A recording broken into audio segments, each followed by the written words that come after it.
So what did you enjoy the most in that company experience? Relationship management and like really negotiating and doing the marketing. Like that was so much fun. Now having my own company, what I appreciate is having to develop a territory and develop my forecasting. I had to do that from scratch, like from a blank PowerPoint.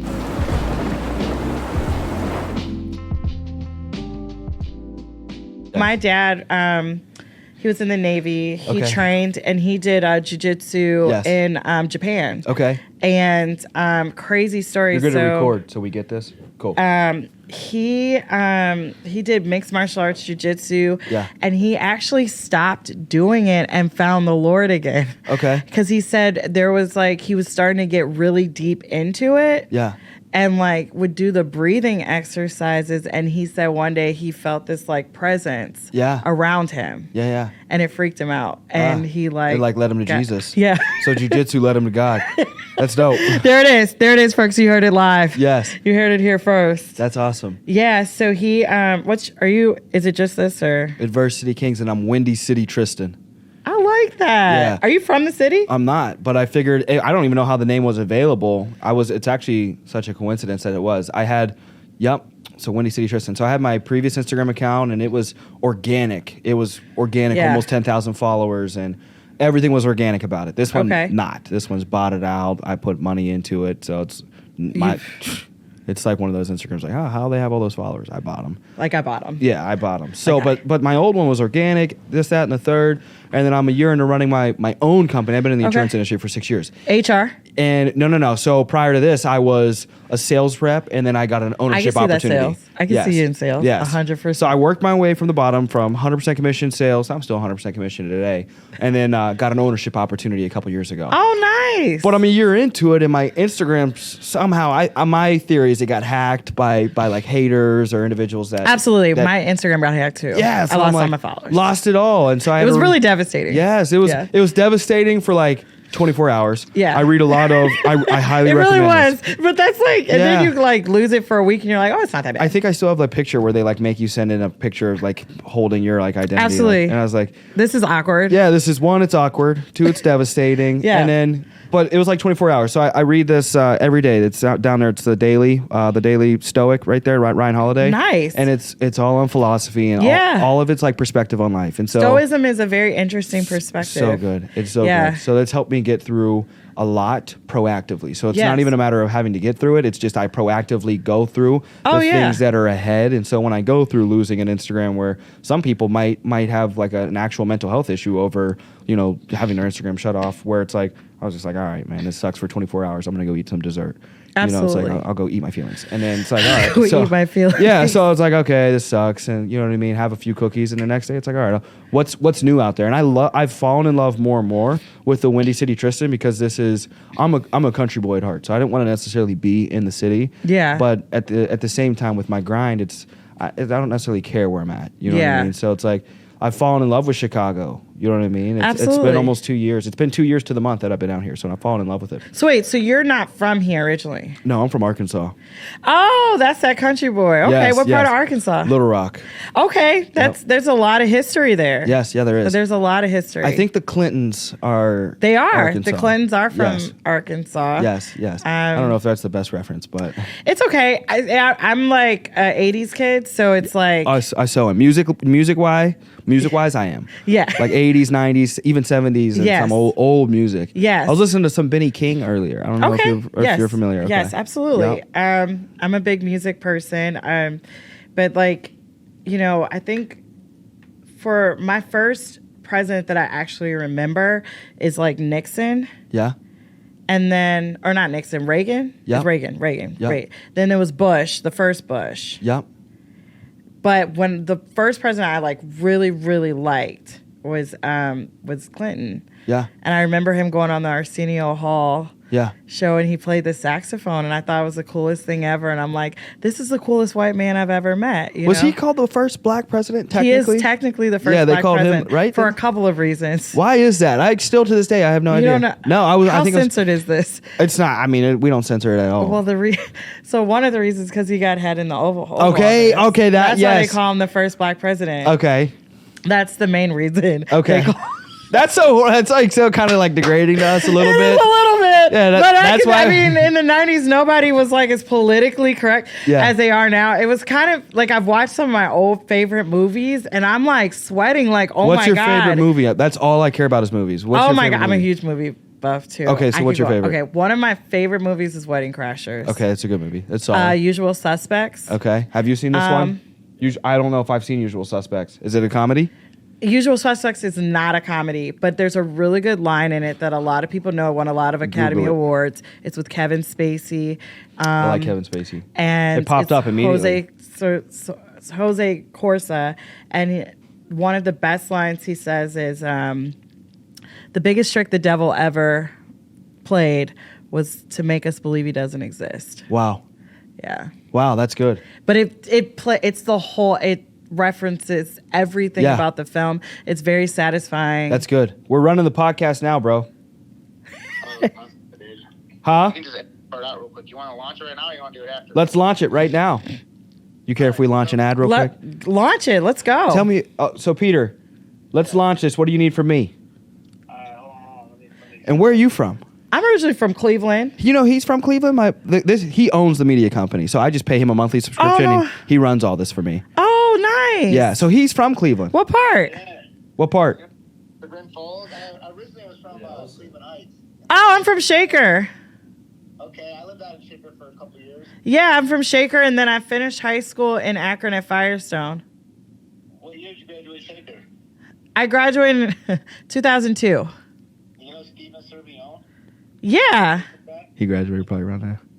Chubby Peruvian guy? Yes. And Nate, well, you probably know a lot of people I know then. If you went to Cleveland Heights and we came out in the state, when did you come out? And like that one dude that was on The Real World, what was his name, Ashton or something? Yes. What year did you come out? So I grew up, I graduated in 05, but Steven. Oh, you were a freshman when I was a senior. No, yes. Wait, no, you weren't. I wasn't even, wait. No, I was like, I was probably a freshman. You were a freshman when I was a senior, yeah. I was probably a freshman. Podcast. You got a Cleveland girl on the podcast? Cleveland girl. You know what? I have a Browns hat on too. I did it on purpose since we won Monday. Oh, okay. Yes. Let's go. Let's go. I love it. Well, I actually got your number because Aiden was telling me about everything. So, and what you guys do. She's a CEO herself, so she's an entrepreneur. Yeah. So what is your company? Yeah. So I have it's a digital marketplace for all things small business. So we're all in one platform for SaaS products, e-learning, products, services, like anything that's under like, for small, mid-sized business needs, we offer that. How long have you guys been around? We've been around for 3 years. Wow. Yeah. Let's go. And past that threshold. Yeah.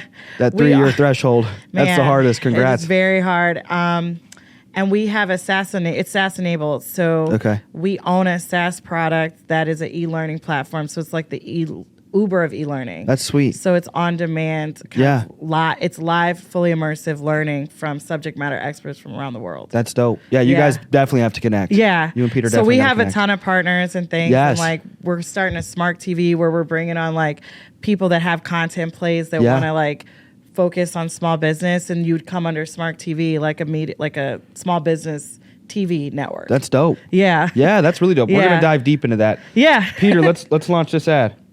I think I got it. We're good to go. Good to go? Yeah. All right, my dog. Appreciate. All right. Nice to meet you. What was your name again? Amber. Amber, Peer Record. Nice to meet you. I will send you a text. Let's go. All right, y'all. Enjoy your podcast. Thank you, Big Pete. Peace. Dope. All right, so let's dive into your story. Well, first off, give me your third favorite movie. You gave me The Usual Suspects, Wedding Crashers. What's the third fave? So hard, but since we're going into holiday season, I'm gonna say Elf. Elf is good. I can't even my stereotypical like I like that manly aggressive like war movie and blood and guts. Elf I love. Yes. Elf I love. Holiday season I'm gonna watch Elf. Elf, it's like I watched it with my niece and nephews a couple years ago, And when I tell you I couldn't breathe, I was laughing. So and funny, they're younger yeah. and they're like, Yeah. "What, Auntie Amber, why are you laughing?" Yeah. Like, it's funny. Yeah. Like, you don't get it. And so I love Elf. Rush Hours have me feel like that Ooh, too. Rush Hour is a good one. Gladiator. Gladiator, 300. 300. Oh, good. I Troy. go, Troy. Oh Troy, my even better. gosh. Yep. I'm a Harry Potter. Yep. Me and my dad watch Harry Potter. I during fell in love. Christmas. I fell more in love with Harry Potter. I wasn't that because I didn't really understand the concept as being so young because I didn't read the Yeah. book. I didn't read it all. Yeah, I so. didn't read it. No, it's okay. Me So too. I didn't know anything, and then as I got older and I started to understand at least a little bit more, I was like, okay, Yeah. this is something I actually like. Oh, yeah. I love sci-fi. Anything sci-fi. Okay, like, so Avatar, are you- Avatar, all Yeah. of that. Yep, real deep into that. So, what about shows? You got to like Game of Thrones. Oh, Game of Thrones. Were definitely. you pleased with House of Dragon? I am still. It's been really busy. I'm on episode 4. Okay, so so don't here's what spoil happened. it. No, I'm just. Everybody's been trying to text me like, I know you're into it because I was Yeah. really into Game of Thrones, and I Yeah. completely, and maybe it's the Aries in me, understood like Daenerys like Yeah. burning the whole city. Yes. Because we're very patient people. Yeah. And we're very calm, and then something snaps. Yeah, I didn't see anything wrong with it. Okay, thank you. Like what? I don't Cersei know why was people thought it bothering was her. so like bad about that. Exactly. Cersei kept picking with Yeah. her, and I'm like, oh, you want to go? Yeah, like We're doing this. yeah, how great? Like I can be graceful for how long? Right, You know but what I for mean? Like, how long? Exactly. Like I'm Like, not Jesus. I'm not Jesus. You Like, know, I try, but dang, you got to burn now. that part. Yeah, I liked it. People, I kind of justify my movie standards and ratings where I just say I have low standards, but I think I just think a little differently because I didn't agree. see anything wrong with that. I didn't see anything I wrong liked with it. that. I liked it. Nothing wrong. So wait, I wish have she you lived. seen Barbarian? That scary movie that just came out? Yeah. No, but he saw it and told me I should watch it. I want to see it. I've been trying to watch it, and every time, I'm just going to take a day during the day and watch it when Yeah. it's sunny out so that I don't watch it at night by myself. Yeah. But I Yeah, really so- want to watch it. I'm a huge scary movie. I'm not paranormal scary, but I'll do thrillers and like I hear Right. that one's more of a thriller and more just like gory. Yes, I like thriller and slashers. Like Scream's one of my Yeah. favorite franchises, stuff like that. I didn't mind the new Michael Myers. I mean, it's cheesy. Yeah, it was cheesy, but it needed to end. But Yeah. I was like, the slow motion, I was like, it was driving me insane. I was kinda if she like that doesn't weird kill him- character. Oh my gosh. That young dude. he Oh, was I know, that Yeah, was- he like played it pretty good. that was kinda. a turn of events. Yeah. I wasn't expecting that. Do you have a favorite show? Right now, Successions. Successions. Have you seen that? You have to watch that. As a business. Oh, it's a business show. Okay, And I think people have told it's me that. very dark. Okay. And cheeky and satirical and amazing. Look it up. I love that show. Atlanta is another one. I think like my Rick boy and watches Morty. Rick and Morty, didn't they come out with a new season? Because They did. I watch. Curb Your Enthusiasm's another one. Yeah. Oh yeah. I'm on the dark humor. Yep. Dark comedy. Like dark comedy, satire-ish. You know who had a really good show that came out? Maya Rudolph on her new show Loot. And she's like supposed to be this billionaire, kind of like a Melissa Gates or Jeff Bezos' wife. Okay. She's supposed to be like one of them, portraying them, and she like divorces her husband and gets all of this billions and billions of dollars, and like she goes around and gives it all away. Yeah. But it's like straight comedy. Wow. And the people in it, and she didn't know she owned this non-for-profit. Yeah. So she went and started working at the non-for-profit. It's really funny. That's hilarious. Yeah, and she's hilarious. So those are what I'm really into right now. But Successions is like my Up show. there. So let's dive backwards. Let's go into your story. So I already know you were born and then raised in Cleveland also? Yeah, so I was raised, so I split my time, but it was Northeast Ohio. So I started in Cleveland, Shaker Heights. My mom's from there. My dad's from Cleveland. And we moved to Akron, and I went to Firestone High School. Okay. Yeah, and so most of my childhood was, I always joke we were like a Nickelodeon special. It was pretty laid back. Yeah. Rode our bikes. Yeah, Just yeah. a very nice, like, blessed childhood. Yeah. Northeast Ohio. What'd your Browns parents do? games, all that. So my mom's a psychologist, counselor psychologist, Okay. and my dad's in finance. He works for the Department of Federal Defense. Okay. And Are they Ohio natives also?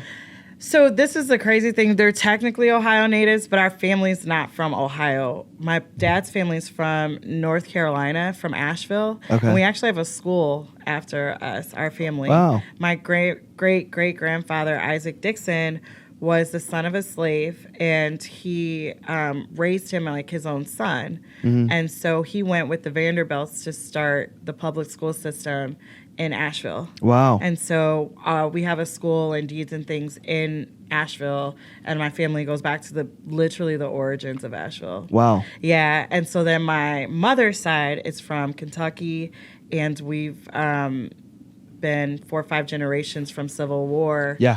Very mixed race people, and What all are you?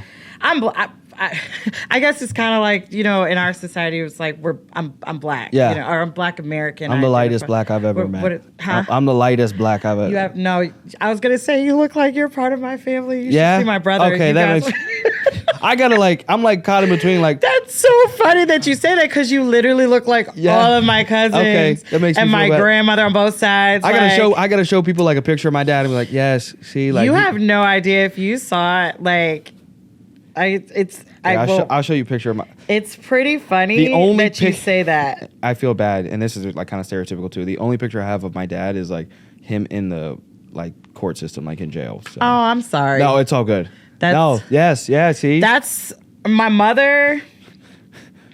I don't have a normal picture of my dad. It's okay. Life comes at us So this is fast. Oh, he's fine. Yeah, this is my dad. Your dad's Yeah, fine. Yeah, he don't look bad. Hey, y'all. When he gets out. When he gets out, y'all, hit him up. No, we have on my mother's side,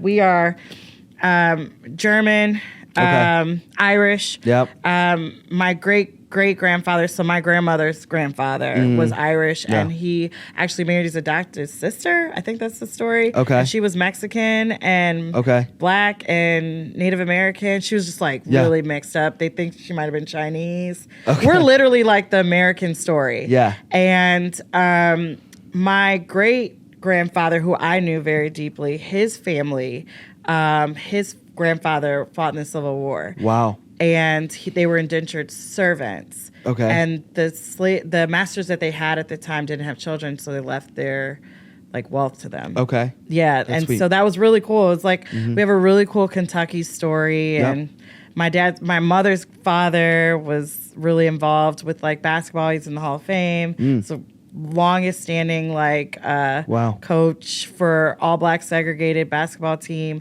They won state. He has records that still haven't been broken. Yeah. So it's really blessed generation and story. So we truly are American. Wow. Now, however you want to call that, it's because we've been here so long, we're mixed with everything. Yeah, same. You know what it is Yeah, no, and that's same. why it's so weird when you hear some of my white friends have only been here for 2 generations. Their parents are Italian or Yes. Irish, Polish, Lithuanian, and their grandparents came over here, and they're like, "Well, what about you guys?" I'm like, "I am literally the melting pot. I am Yes. a hodgepodge of everything." Yes. And it's, Yeah, I feel it's it. I don't feel know it. what Yeah. else to tell you. I'm really American. I feel it. And when you take your test and all that, it's it's split. I am Yeah. all over the place. Yep. All over the globe. So So what was your Anyway. childhood like, and then transitioning to high school? What was that whole thing like? for you? yeah, so we grew up fundamental evangelical Christian. I don't know if you're familiar with Moody Bible Institute. A little bit. Okay, so I went to a it's Christian school for 2 Wheaton, years. Trinity. I feel like there's a lot of Bible colleges in the Midwest. Yeah. But my parents are good people, Yeah. they did a lot of city missions. They were over the singles ministry. They also did the marriage counseling at our church.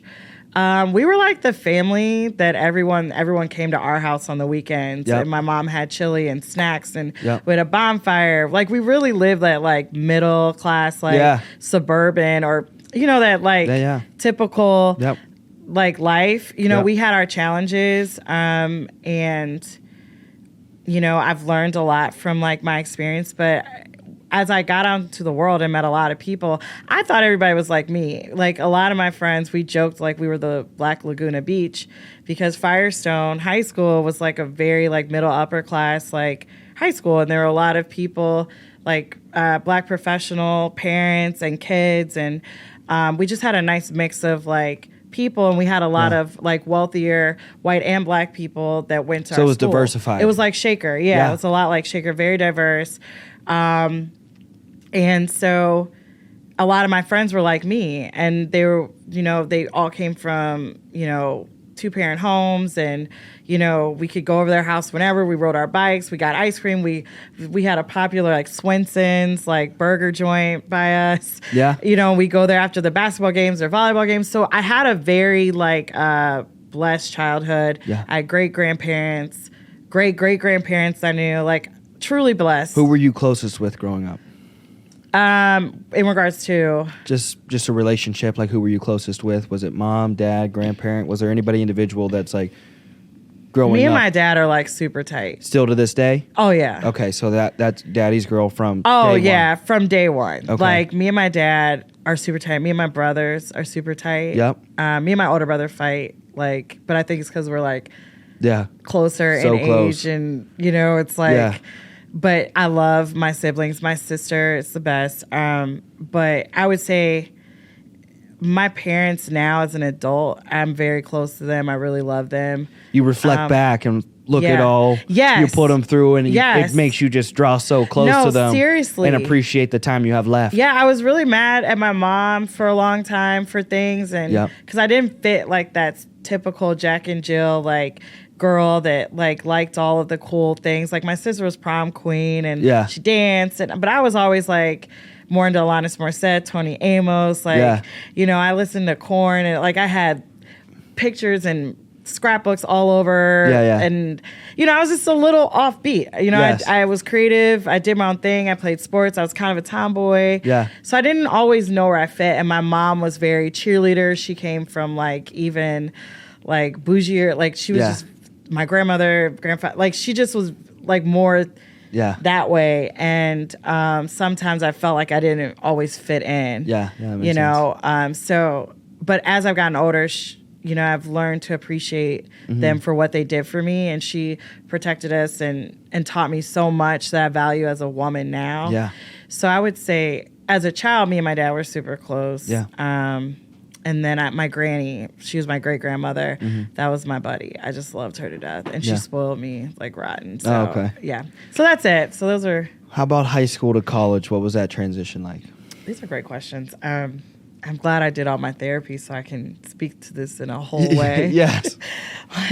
like nobody ever loved me. No, Yeah. I'm kidding. High school was fun. I was and you guys probably both know girls like this. Yeah. I was the guy's girl. Yeah. Yeah. You know, I was the one. I was expelled, so. I Oh, was- that's awesome. Oh my God, that's amazing. I wasn't in that circle. I was like, definitely stay away from that kid. No, see, and that was my problem because Yeah. I'd be like, "You're gonna be my friend." Yes, yeah, and That's the type of people. there were a few a Yeah. few girls that hung out with us, and it was cool and all. And Yeah. but yeah, I definitely know that Yeah. girl. Yeah. Okay, because I'm like you. I feel like we would vibe in high school. I have 3 kind of like best friends. Yeah. 2 of them, we all 3 somewhat still like Yeah. talk, but it's like you got so close. It's like I don't need to text them every day. I Right. check a couple times a year. Yeah. And 2 of them are girls. Okay. You know, and from like day one, I think we met when I was probably like 11, and I can remember them. We would play Truth or Dare, but we were like close. It Yeah. wasn't like I may have tried to flirt a few times, but like I realized they were a little older than me. Yeah. So like they weren't with it, but I can remember like even like right now I can remember them daring. We grew up in like these white trash apartments, and I can remember there was a thunderstorm, and they dared me to run around. I'm 11 years old. And just in my boxers around the whole in the middle You of the were really thunderstorm. trying to get with them. Yeah, Like no. ladies, when a man wants you, Yep. he'll do anything. Anything. They dared me to run around the apartment naked once. And we would do sleepovers. I don't know what our parents were thinking. I was allowed to sleep over at these girls' house. I'm 11. That's amazing. Like, wow. So I remember getting naked, running around an apartment. They would dare Angie Payden was not going for that. I'll tell you that much. No, church mom. Yeah. But my mom was a church mom too. She just had other things going on. She was just work, like it was work, and like she was never home. You know what I mean? Okay. She went away too, so when she got out, she wasn't able to secure Okay, got it. high. She was in school to become a nurse, but went away during the midst of that, and so Okay. they didn't let her get her RN. I actually wrote wrote Barack Obama when he was in office to try to get her a pardon, and I think it's an automated response, but it still had his stamp on it, so it was cool.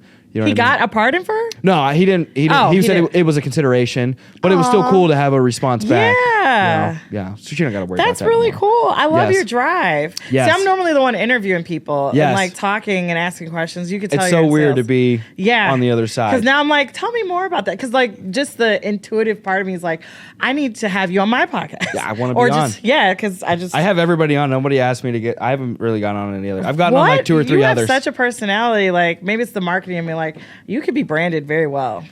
We're trying. Yeah, yeah, absolutely. we're trying. We're trying. Yeah. But let's get back into Okay, you. I'll talk sorry. all day. Okay. So high school to college. Yes. High school, guys, girl. Guys, girl, high school. I had 2 of my best friends, Tawan and Shrap. I've known them since we were little kids. Yeah. Went to church together. Tawan lived around the corner. We were always together. All the girls loved Tawan, and and he would tell me all this escapades. But I was just a really cool person. I was in the arts. Yep. I played piano. I was classically trained. I was a concert pianist through college. Wow. I could have gone for a music scholarship. I chose not to. So I've been training since I was 6. Wow. Yeah. And I played volleyball. So I played varsity volleyball. I was a captain. So I was like, in hindsight, I found out a lot of guys liked me, but I didn't think of myself like that because of my own insecurities. Yeah. So I just even though I say we're diverse, I went to a predominantly white school. Yeah. And even a lot of the black girls were like very slim. And even though I was small, I was not a large girl. I just had curves. Yes. And in a city where I was at, I just never felt like pretty enough or small enough that anybody would want me. Yeah. Just with how society portrays everything. Correct. Yeah, absolutely. Yeah. So I took on a role of like, well, if I can be cool, and I remember having these conversations with myself, like, my cool can come from other things, from like the sports I do, from the arts, and like being in leadership things. So then people would want to draw to me, right? Based off of like what I can do. Yeah. And as I grew up, I knew that wasn't healthy. But at the time, I felt like that could be my position because I couldn't be the prom queen. I couldn't be this. Mm-hmm. So what if I was just like the girl that threw the parties and did the cool events and was a leader and this and that? People would see me that way, you know? So it happened, and I had a great high school experience. I was not bullied. I didn't bully anybody, and nobody was going to bully me. Okay. Yep. So that's kind of it. And I really took that attitude through college, unfortunately. And I did date, but I had my heart broken by someone my junior year, going into senior year, and just kind of like in college. Yeah. Yeah. And was college a blur? Or was there anything that like really pivotably changed your life? Man, that's a good question. College, there were 3 moments I would say that really changed my life. Mm-hmm. And, my aunt, that was another person I love very dearly, and I still am very close with her to this day. Both my 2 aunts, my Aunt Niecy and my Aunt Robin, I love those women to death. They support me through everything, and I love y'all. Let's go. But they love when I tell this story because in college, I did marketing.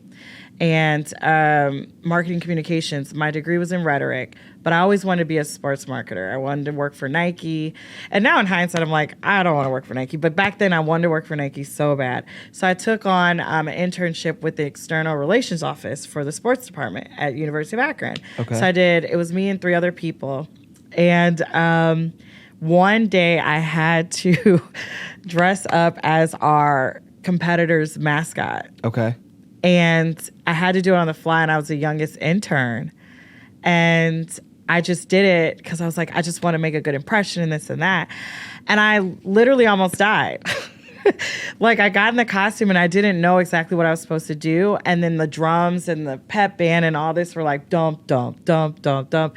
And Zippy literally came in a kangaroo outfit, and he charged after me and, like, DDT'd me. Jeez. In this chicken costume, and I'm like getting choked out by the mascot of our college, and everybody's cheering, thinking it's like a joke, and I'm like, no, like this mascot is gonna I'm gonna die in this chicken costume right now. Yes. So anyway, it was funny. It's a long, but so that was like a pivotal moment, being an intern there and learning about sports marketing, getting my heart broken by someone going into my senior year was really devastating. And then that's when I was like, I got to get out of Ohio. Because I didn't want to go to Akron in the first place. New scenery. But it was like, I got only music scholarships and opportunities, and I didn't want to get a music scholarship. So I'm like, I'm just going to go to Akron. Okay. And I was like, I'm getting out of here. I have to go. I'm tired of seeing the same people all the time. I want a new experience. So I put job applications in for everywhere. Yes. In the world, literally London.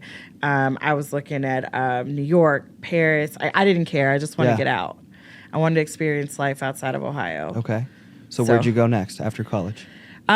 So my senior year, third part of this, heartbroken internship. I took a consumer marketing certification. So I stayed over an extra summer to get that in my sales management certification. Yes. And one of the professors was like, I know you want to do marketing and you have a communications degree, but I really think you'd be good in sales. And he's like, start in sales, learn how to sell. Yep. He was like, if you do anything, learn how to sell and you will be able to market. And I didn't get it at the time. But I had sold. I took a job while I was in college. I was a server, and then I worked for MBDA at the time, which is now Bank of America, and so it was in telesales. Yeah. And I killed it. Like, I was making more. They had to tell me to stop. What were you selling? Credit cards. Okay, credit cards. And balance transfers and all that. So it was crazy. And he was like, you need to sell. He's like, you have it. I'm telling you, you need to be a salesperson. So I came to Chicago. My mom and grandfather drove me up here. I thought I had a job, and it was just like those pyramid scam things. Yeah. You know what I'm talking about? Those where they get people, and they're like, "Oh, it's like 30,000, and you sign up, and you can go to these different, and you have to be here at this time." And you know those. I thought that was a real thing. Found out it wasn't. And then I ended up getting a job with a tech company that was going IPO, and they were telecom. They were called CBeyond Communications, and they needed B2B salespeople, and they were planning to go IPO. So they had all these sales reps, all new college grads, and we had these territories. And I absolutely hated it. I hated the job, but I was told by someone to stay on it for at least 6 months so you get that B2B territory management, raw sales, door-to-door experience. Yes. And that's what has changed my life. Yeah. I'm not kidding. I did door-to-door. From those, like, you know, like, it really changes how you see business and sales and everything. And that's really, am I talking to you? No. Oh. I schedule out what time I want to eat. That's amazing. I love your structure. I'm so weird. No, it's not weird. It's who you are. Goes off like... It's not weird. It is like how you manage your life. Yes, I try. And I love that. The weekends it goes out the door. That's good. It should. Cupcakes. That's burritos. Routine. That's still your routine. The Rock you follow The Rock on Instagram? I love him. He just be post like the stack of pancakes on Sunday. I'm like, if he can look like that and just go crazy, like, I'll just do it Friday to Sunday. Hey, that's stoicism. Life's about balance. Balance, dude. We only here so long. I got to eat exactly, good, and the extremism is not real. Can't do it. So anyway, so I started B2B sales door to door. Okay. And I had to manage a territory. I had to get 50 cards a day, get 100 calls a week, set 10 appointments, very, very traditional, old school sales. This was literally before Wi-Fi. We were selling T1 services. And what's a T1 service? It's the wired internet. Oh, okay. And it was fast speed. Okay. Like Wi-Fi wasn't even a thing. Like it wasn't even a... It's like hard for me to process that. Right. Like there was no Wi-Fi. We were selling bundles of text messages that you could get. Wow. Yeah. And that's hard, especially transitioning from how traditional America's always been. Like even in today's society is so stuck on college. Yes. So I can't even imagine, you know what I mean, a couple years ago when that was, where people were like, you know what I mean, probably not wanting to transition into texting and why. Like, what are you talking about, lady? They had no idea. Get out of here.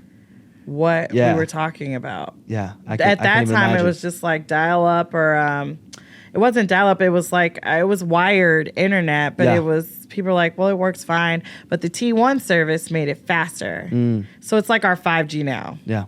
Yeah, it makes sense. So that's where I was at. How long did you do this? I did that for 6 months. And then where do we go next? So then from there, I took a job with IAC. And I was in sales, and that was a territory sales manager, and I ran our digital ads for Pandora. So IAC is like a huge conglomerate of internet, online domains, and all that. So like Black People Meet, Ask.com, Pandora, I mean, you name it. Like farmers.com, singles, me, like all of these like internet. Yeah. So it's like, it was a huge like early stage, what we consider a marketplace now.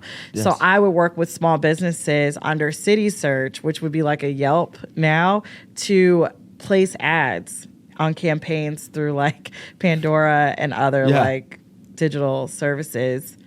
And it was still pretty new. Like the internet was...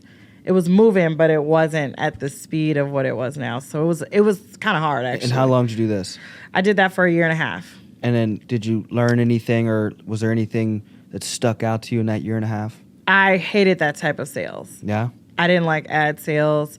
It wasn't fun. And I was tired of working with, I didn't like the speed in which they did things.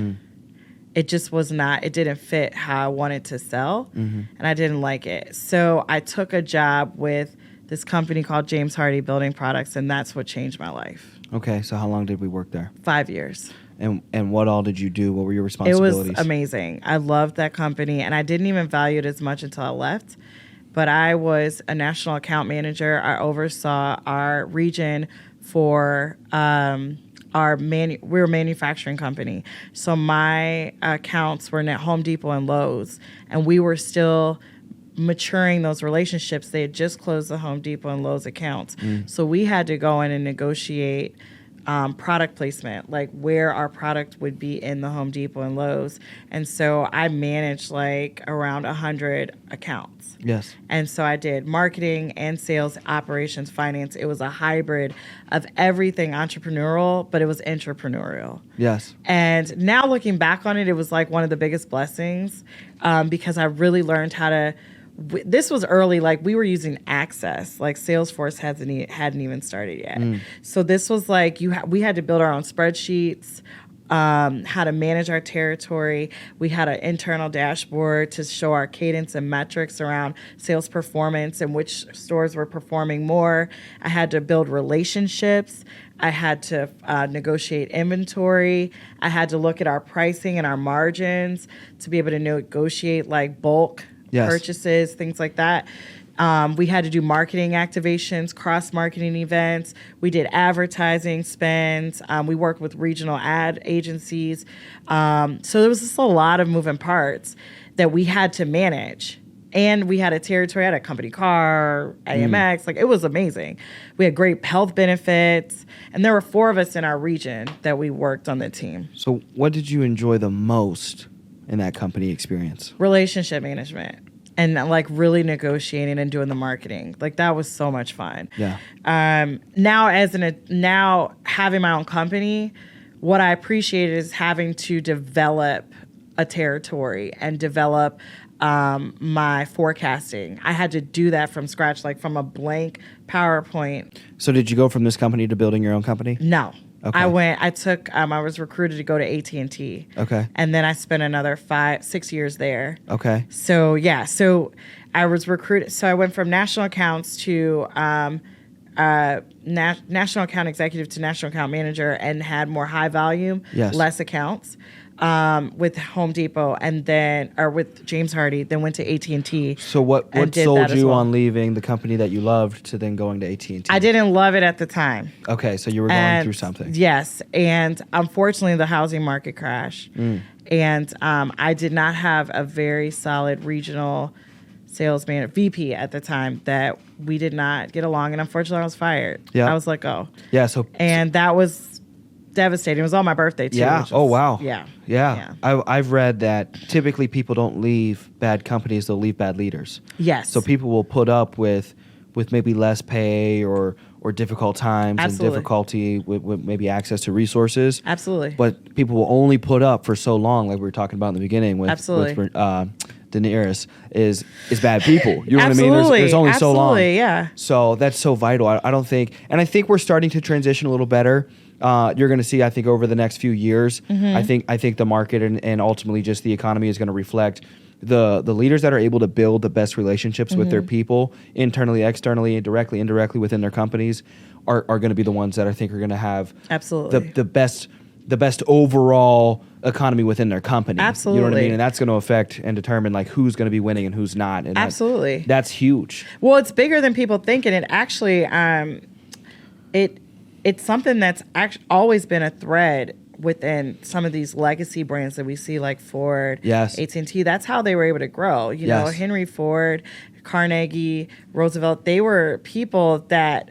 A lot of the people that built the companies around them were millionaires too. Yes. The Knickerbockers became the Knickerbockers because they all invested in each other. Yes. You know, and so we kind of lost that because of the industrial like structuring of like the Deming method of like how you perform, and you know, we lost that stoicism, right, of the Yes. balance. Like it's structuring, and we created like what we are doing right now with AI and like machine learning and building out these automated systems. We were early stage evolving that concept with the human. Yes. And so that 9 to 5 idea and that industrial way of thinking and working was really a way to develop habits, but it wasn't always necessarily healthy for behavioral aspects outside of like work. Yes. Does that make sense? Yeah. So like, it's just like where we're having with the social dilemma with technology. Like, are all the solutions we're coming up with like really good for us?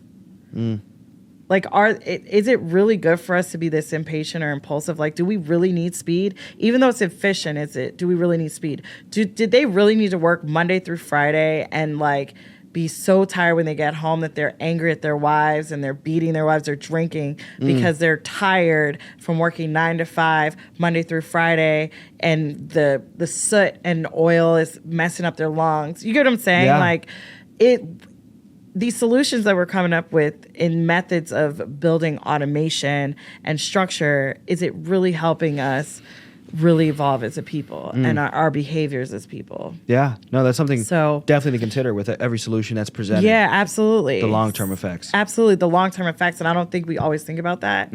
And so I think we're in a weird stage. But to your point, yes, we have to build better leaders. We have to build better organizations. And I do believe everyone can win, from the gig economist to the corporation to the internal employees. There's a way and a system that we can create that allows for people to really feel like they are a part of something and still have the autonomy to live and create habits that are effective for their life. Yeah, 1,000%. Now, how was the experience at AT&T? Was there anything you enjoyed that you hated? I always say that James Hardy taught me how to be a good salesperson and entrepreneur and an entrepreneur. And AT&T taught me how to be a leader. Okay. Because they're literally Fortune, 10 company. Yeah. They are required to create with each level of growth or executive leadership you move into. You have to... you go through an academy and they do leadership development. So Wow. as I went into like a level, like, was it 2? I can't remember. We were level 2 or 3. It was something in there where we were level 2 managers, and we had to like take Thursday like leadership training programs and how to create good company culture. Like, we got culture coins when we did certain things for our clients or for a marketing initiative where we had a great idea. They really value diversity. They valued like growth. How to sustain a market, because that's how they had to think. Yes. You know, versus James Hardy was a private organization. They were accelerating. They were trying to build out their, market. And so I really was able to understand how to build out what market penetration is, how to compete on like quality versus like just products. Like how do you sell on value? How do you consult? How do you build relationships? You know, versus with AT&T, how do you become an intentional leader? How do you create emotional intelligence? How do you sustain a legacy product and brand? How do you partner with newer products like Apple at the time? I was there when iPhone 4 launched. Do you know what I mean? And it was like a big deal. And it's like, how do you cross market and create exceptional like customer service and success across like multiple high performing companies? So I think between the two of them, as I went into entrepreneurship and life, it really taught me what that looked like. And so when did you decide to transition into creating your own company? So my Aunt Robin, and I tell people this all of the time, and I appreciate her 100% for teaching me this after I graduated from college. She was really kind of upset that I was going into business. She wanted me to go to New York and take an internship with a pretty big record label.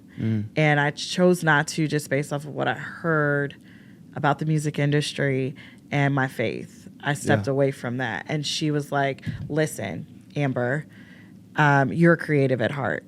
And you move different than most people. And if you're going to do this corporate business route, I want you to keep learning your soft skills. Find how to draw, like do photography, still play your piano. You need your creative outlet. And so at the time, graphic design, web design was starting to get big. So I'm like, let me learn how to do this on the side. And I was like, maybe I'll work for an agency just on the side while I'm like, you know, help them out and understand how the agency world works, ad agencies and things like that. So I was introduced to a woman that had a really small agency, and she managed artists, like visual artists. And so I was like, you don't need to pay me. I just want to learn. And I will help do the marketing and account management for this particular artist at the time. And I really enjoyed it, and I had a great time doing it. And at the time, we had some management shifts at AT&T again, and I did not like this manager. I was trying to get out. I applied for all these different places. And a girlfriend of mine, Lauren Stevens, which you actually kind of look like her, which is funny. She told me, she was like, girl. And I remember sitting in her car and I was crying about like the end of AT&T. And I'm like, I don't know what I'm going to do. I've been trying to interview this and that. I got to get out of here. She's like, why don't you just start your own company? Just do it. Why don't you have an agency? I was like, what? She's like, just do it. Start your own company. I was like, I've never thought about that. And that's literally what started my path. And so how quickly did you start then? I started so was that somewhere in like March, I met this man who is now on my board. Wow. And he was an Uber driver, and his company had just crashed. He was a Northwestern finance guy. Northwest did international consulting, MBA, and he was just down on his luck. And he was like, I used to consult. And I was like, yeah, I'm still at AT&T. I don't know what I want to do, this and that. And he's like, I'll teach you how to consult. You can have your own consulting agency. And he's like, I think you'd be a great consultant. I'm like, really? He's like, yeah. And he's like, if you could teach me how to rebuild my business, I'll teach you how to build a business. Wow. And I was like, well, I want to go to Amsterdam for a little bit. He's like, I'll buy your ticket. Wow. Yeah. And he literally became like a mentor. And I was like, I don't even need an MBA. He told me all the books and showed me. And it's been like a fellowship for like 4 years of learning and development around that. And so I started my agency I left AT&T like March, started my agency around that time, went to Amsterdam, came back. Yeah. How was Amsterdam? Oh, it's amazing. I've been a couple times. I love Amsterdam. What was your favorite part? The canals, the food, the culture. Food and movies is the only thing I care about. Oh my God. It's just I couldn't travel. The Rembrandt Park. I mean, it's just nice. And you can get to Brussels and Paris and a couple other places like really easily. I love it. I would buy a place in Amsterdam, honestly. Now let's, before we jump out of all of this linear, your life, the business. Now let's just paraphrase again, the business. So SaaS, what is SaaS again? Software as a service. Okay, software. Like a software as a service. As a service. So what would an example of SaaS be? Salesforce. Salesforce. Everything now. DocuSign. Okay. HelloSign. And then you help people find those? Are you like is your company like the middleman? Yeah, so this is I always joke. Like if you were to sell we're like me, the Amazon of business for business. So how would you, if I'm coming to make you money through your company, how would it work? Like what would I purchase? What service or product am I purchasing? So right now, SMARK offers e-learning for businesses. Okay. And it's ran by subject matter experts. So subject matter experts come to the marketplace and get certified through a SaaS product that we own. Okay. So that AI tool allows for them, let's say you know how to sell, right? Yes. But you may not know how to do workshops. And you're tired of being an Uber driver because you're smarter than that, right? Yes. And you need some supplemental income or gap income while you're finding other things to do, or you want to keep being an entrepreneur and need a way to lead people to your longer service-based things that you have.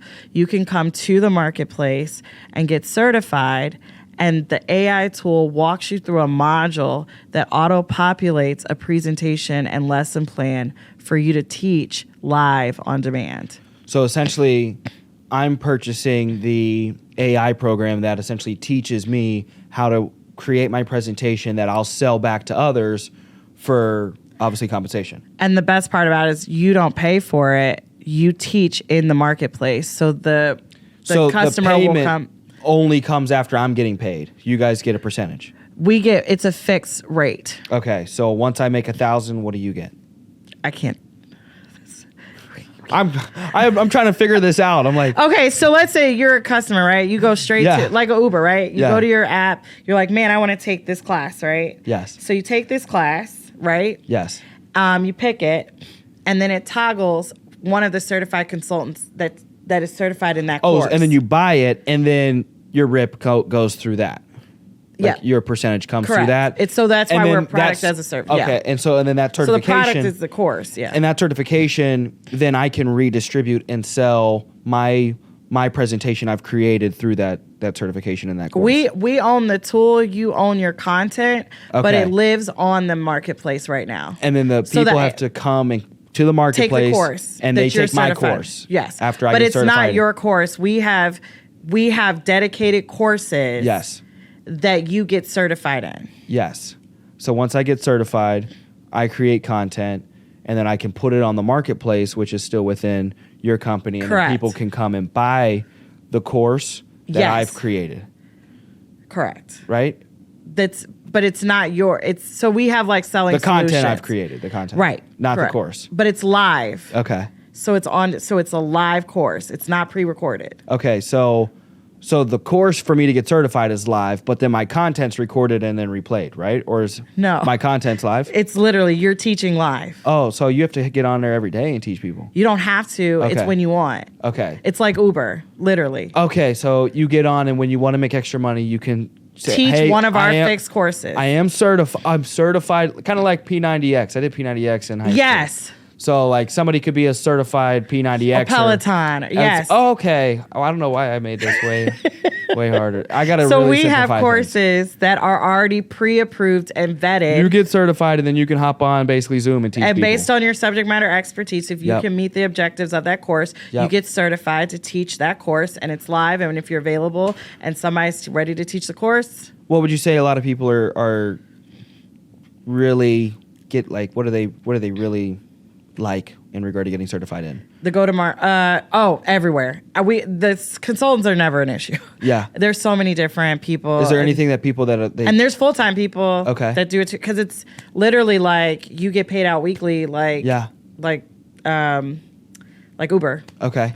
So you teach a course, you get paid for it. There's 3-day and 3-hour 3-hour sessions, 3-day workshops. What's your 10-year vision? Where do you want to be? We're a fully built out internal supply chain of all things business, from products, services, SaaS tools, investor portals, partner portal, SMARK TV, like literally all-in-one platform for everything business. In 10 years, that's where you desire to be? Yes. Okay. With the company, yeah. And so Now, do you guys intend to go, like, do you ever want to go public? Like, Everybody asks that. One of the biggest things, the only reason I would do it is just for the pure flex of being a Black woman that went IPO for a non Black and brown product, right? Yes. It's androgynous. It is a pure digital consumer product, and a Black woman built it. Oprah of Tech went IPO. Now, that would be my reason for it. Did you have to we don't need to from a private standpoint, though. Did you have to do pitch decks and like raise funds and do? We had a family and rounds? friends round. Okay. We had a family and friends round. I chose not to go the seed round because my background's in channel and direct selling, which is what I just explained. And I found a way to create a channel partner program, and we created products, which are the SMARK passes. Yeah. So partners, let's say you have an insurance company, right? And you're franchised and you have 10 offices and you have a bunch of brokers, right? You want them to take digital marketing basics, paid ads basics, and SEO, and then, something like Digital Garage. You want to have them to take those courses. You can purchase our SMARK passes, and you get a custom pass that you can divvy out digitally to all of your brokers. Okay. And then they can go in and take the courses that you have picked for them. And I get a percentage? No, you pay for it. I didn't know, like, you can. Yes, I get what you're asking. Yes. So people, sorry, what we've done is we have excuse me. No, you're good. We have an MSRP, right? Yep. And people like yourself can purchase it in bulk.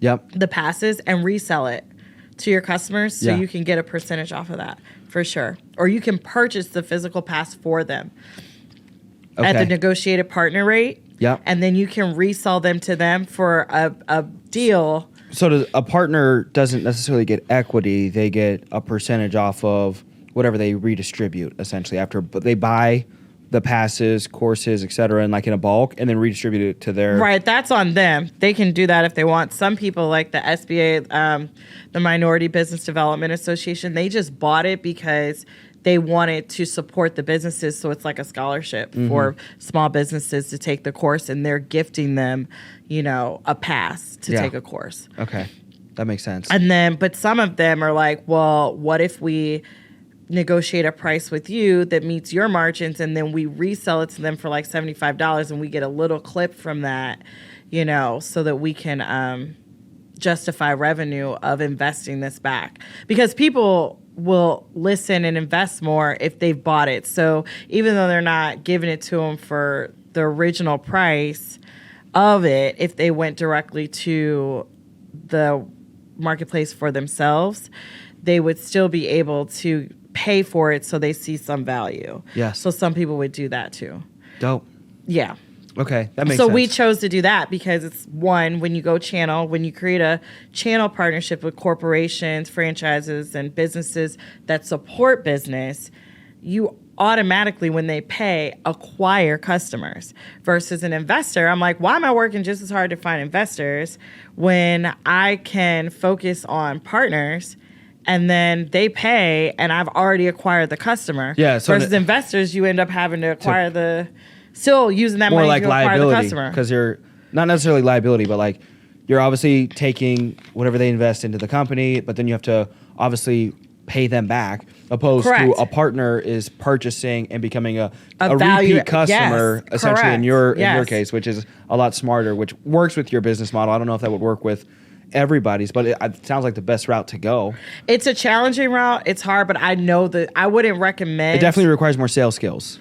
That's what I'm saying. Not just sales skills, a level of patience and understanding how that works, because the sales cycle's longer. No. And you have to have like that in between. Now, taking that route, did you have to bootstrap the differences?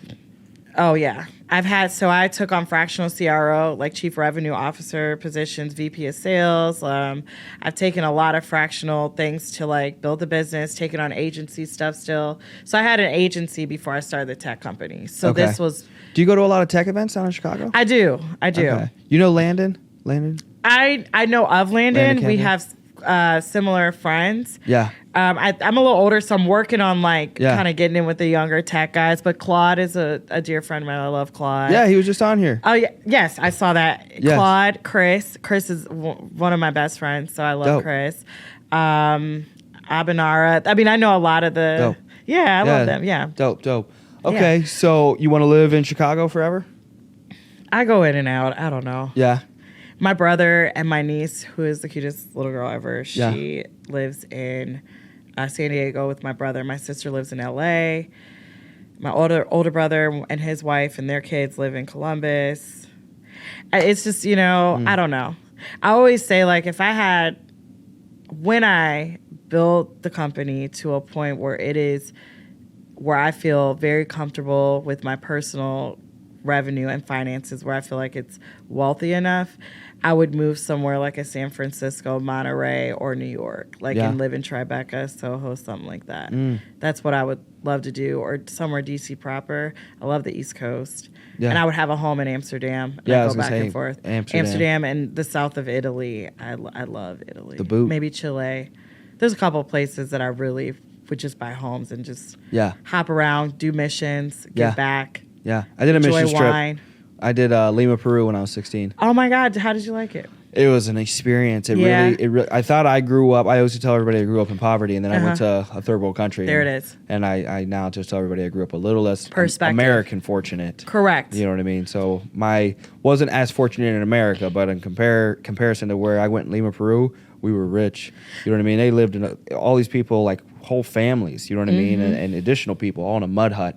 No access to like purified water. You know what I mean? So maybe some running water streams, like all on like this trash mountain, not like a normal mountain of dirt, like just absolutely, like just trash everywhere. Yeah, like and deteriorated trash, like decades of. And just all the same type of dog, running around dirty, but everybody's happy and pure. You know what I mean? So it's so weird to see people so dirty and have so much of nothing, and to be so pure. And that's I think my favorite part of my beliefs, with Jesus and Christianity is the worship experience. Absolutely. You know what I mean? So it's like even reflecting back on that moment, my insides in this very moment. Like worship Christ. Absolutely, yeah. So it's like it's I wouldn't even say it's a humbling experience. It's a God experience. You know what I mean? Absolutely. The Holy Spirit will definitely guide you in those moments. And when you're around the presence of the Lord and other people and you're doing His work, it's natural for you to feel a level of peace, you know? But you know what's crazy too? It's like with places like Peru and Nicaragua, we see them as poor. Yeah. They don't see that. No. And we're aware of class systems in first world countries because it's right down the road, And some of what we believe is really poor is not. It's actually pretty rich. Yes. Because they've adopted a life and a purism that I think we miss in this society. So much. Do you know? Yeah, so much. I can't even imagine like if all of America, everybody from the individuals that are homeless all the way to the billionaires, the tycoons, if we all just had to live, even a day or 2 days like a third world country, you know what I mean, an individual, I can't even imagine like. Could everybody make it a day, 24 hours? Absolutely. You know what I mean? So it's like the perspective it would bring everybody. Maybe it'd be a good thing, a good Absolutely. boost. For everybody of like, wow, let me be a little more patient with this person. You know what I mean? And let me be a little more open-minded with that person. Yes. Let me call my mom or let me Absolutely. call my dad and the individuals that I'm holding grudges against because. Just like this, it can be gone. It can be gone, and anything can change. Anything can change, and that's what I this whole self-care, self-love, self culture we're in. I'm like, it's so dangerous because yes, there is a level of value we need to place on ourselves. There's a level of peace we need to have within ourselves. But what we don't understand is it's not a matter of managing your life outside of chaos. It's how well you manage and make decisions through chaos. Yeah. And more importantly, like how you treat other people. Yep. Kindness is so important. And we miss that so many times because we're worried about, oh, this is our bad energy. This is that. This is how we're not supposed to be. And we focus on the water. yeah. You know what I mean? When Peter stepped out onto the water, he was walking. Yes. We was focused on Christ, focused forward, focused on positivity. Exactly. Focused on the future vision. And then we hear all the noise and all the negativity, and then we'll look back or we'll look down and we'll stumble on the water, and that's when you start to sink. Man, like seriously, and it's like, give people some grace and give people space to make mistakes. We all screw up. That's one of the biggest lessons I think I've learned in my adulthood is like, I try my best.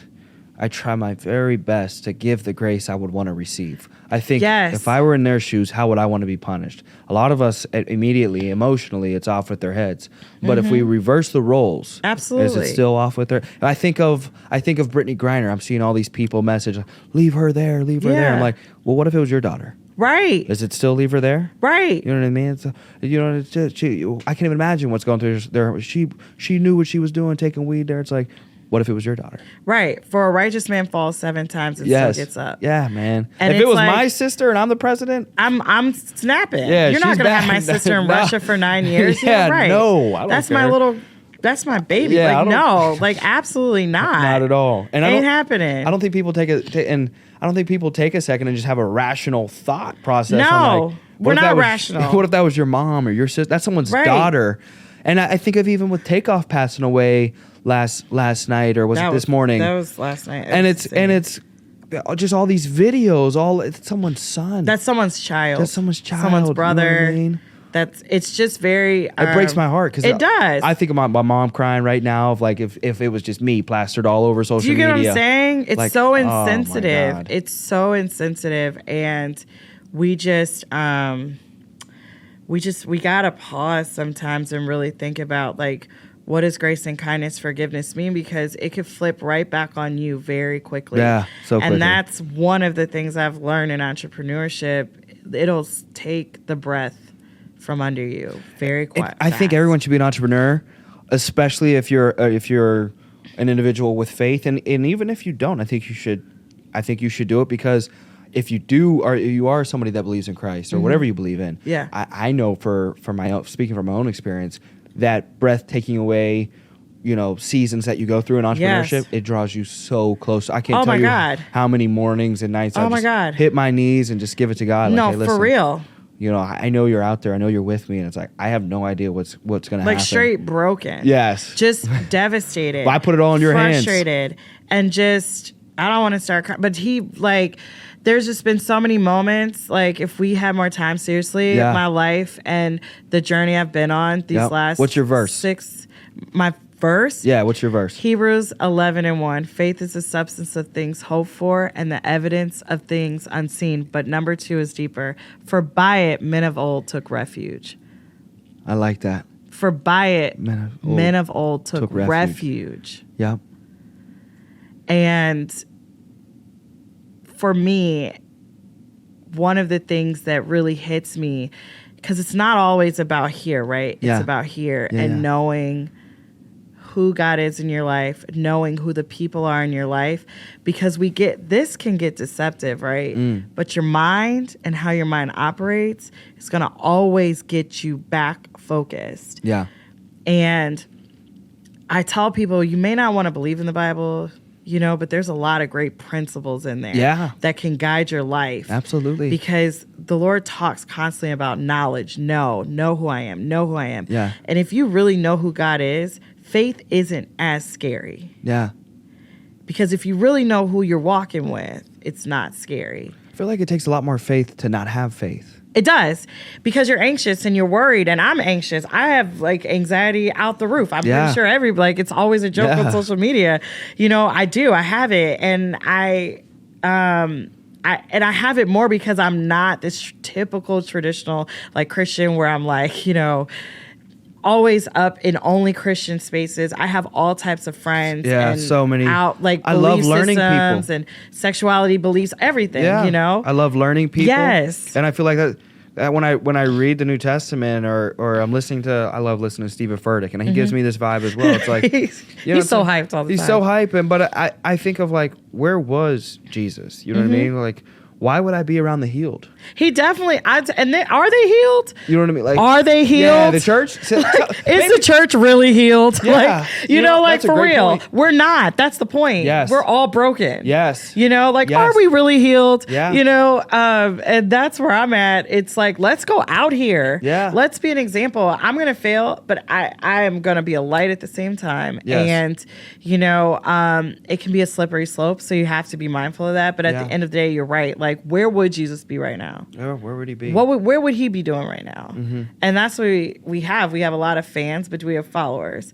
And that's what I've had to check myself on, because I've been a fan. We've all been fans. And but are we following it? I got to check you know? my heart on what I'm seeking. Absolutely. Am I seeking fans? All the time. Or am I seeking it's a followers? balance. And am I seeking to follow the right mentors, the right The people? right things, the right mentors. Yes. But even if you believe you have evolved as a believer, have you? Because everything we do, it could be a sin involved. Yeah. So it always requires humility and the need for a savior. Absolutely. Always. Absolutely. So when you get self-righteous or believe you've evolved as a Christian, like, have you?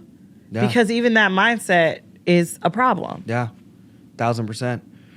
So, I want to ask your favorite restaurant before we close out. What's your favorite restaurant in Chicago? Because that's... oh Lord, It's I so love hard. to eat. I just went to Gibson's Italia for the first time. The first time. Yeah. Didn't even Have get you been to pasta.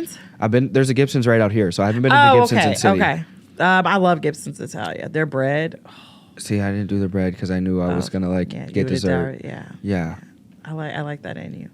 I did not want to do that. I love Gibson's. I like Lux Bar. I love a good like salad and shrimp and like a champagne. Yeah. Oh, See, I'm a perfect. girl when it comes to... I don't drink, but there's two people I'll pretty much let peer pressure me. My partner and then my mom. And if my mom does it, either one, I usually get a Moscato. Oh, So Moscato. I'm a sweet You gotta drinker. get the... No, I'm a sweet drinker. I'm a sweet drinker. I love a good steak too, like a steak and red oh my wine. God. Ooh, and some broccoli and a nice potato. Yes. Oh Lord, Jesus, it's so good. Yes. I don't know. I love food. There's no I will eat Graziano's. anything. Have you had I don't know. Graziano's? I'm going to write this down. I'm gonna bring you guys. Oh my gosh, Graziano's, JP Graziano's. It's a sandwich place in the West Loop on Randolph. Graziano's Break Up a Pizza? Or JP Graziano's. Yep. So they started as their family-owned business. They started as a Do you know the owner? yes. See if he'll get on the podcast. He would. He's Please. actually he Yes. brought Pusher T. Who did he bring to? He would totally be on the podcast. Yes. Their story's really cool. They were Italian immigrants, brought their food over. It was just really Italian imports food company, and he was like, "Well, what if we started selling sandwiches?" And they ended up becoming a big like sandwich. Wow. Yeah, and I cater a lot of stuff through them for our company. I love their sandwiches. Wow. They're so good. This was dope. Thank Is there you. anything else you want to add? Anything you want to shout out for people to find you? Come purchase sass. But just come to the marketplace. Think SMARK, SMARK.com. You can find me on Instagram, Twitter at Amber C. Payden, or the Amber C. Payden. Yes. I had a great time here. This it was is really dope. nice. You have to come on our podcast. We will. You guys are amazing. And always remember, don't follow everyone else. Create your own habits Yes. and stick to them and believe in that. And always be kind. It never hurts to be kind. Should we do something unconventional? I don't know if I've ever done this. Should we end in a little prayer? You want to pray? I have this weird feeling. Do you want to pray? What do you want to pray? Let's pray. I don't What do you- know. Takeoff died. I feel like we should pray. Let's pray. I'm down to pray. Do you want to open it or close Sure. it? I'll open and you close. All right, let's as go. respect as man. I'm not like that. Oh, some people are. I don't know. No, I was raised by my mom, and I have a little sister, and You're this like, Andrew Tate stuff's going on, and I keep telling the guys Here in we my are. office, if they keep talking about it, I'm going to have to fire them. You're not going to top G my little sister. You're not gonna do it. It's not gonna happen. my sister's not getting top G'd. I love that. So, Lord, I just come to you today just thanking you for all of the entrepreneurs that are out here hustling and trying to find their way in a world that is telling so many mixed messages. I pray that as people hear you and hear this podcast, hear all of the people that have put it together, that there is a light and someone hears your voice and wants to follow you and trust you in their journey of entrepreneurship. It's not easy. This life isn't easy, but having you and finding peace always makes things better and move in a different way. So, Lord, I just ask that you just continue to bless this podcast and the owners and move this in a great direction.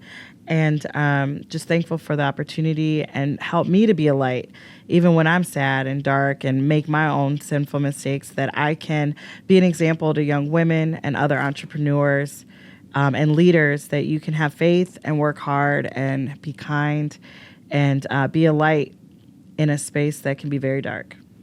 Amen. Father God, I just thank you for bringing Amber on today and connecting us. This is the best podcast that we've done out of the 100 podcasts we've done. And she's got to be 98, 99, or 100. So I can't even begin to express how grateful I am for you bringing this soul to connect with me, because I look at this as an extension of you, as we all are. And I know I'm not the best representation of your love and your light, but I try my best. And I just hope anybody listening to this right now, if you're out there and you're lost and you're wondering and you're going through something right now and you don't know what's going to be your next step, you may not know what's going to be your next meal, you don't know what's going to happen with your mom, your dad, your brother, your sister, somebody you love. Maybe it's your life. Maybe you're sitting in a hospital bed. Maybe you're sitting somewhere and you're listening to this and you're on your last leg and you're at that rock bottom and you have zero idea of where you are going next. And I just hope that this gives you hope, and this gives you courage, and this gives you faith. And if you're looking for somebody and you're looking for something, I just pray you don't look any further and just take a leap of faith. And I don't have the best traditional church, raise your hand and who wants to believe in Jesus, but just look up and look to Jesus and just ask him to come into your life, into your heart. And I pray if you prayed that message, that you receive him into your life and you're saved and you just walk a life with Jesus. I'm so grateful again. I just pray blessings over Amber's business, her personal life, everything she's going through. Holy Spirit, just speak and move through us. Let us be a reflection of your love, your light, your glory, your mercy. We love you, Jesus, and we need more of you. In Jesus' name, amen. Amen. Let's go. Man, let's go.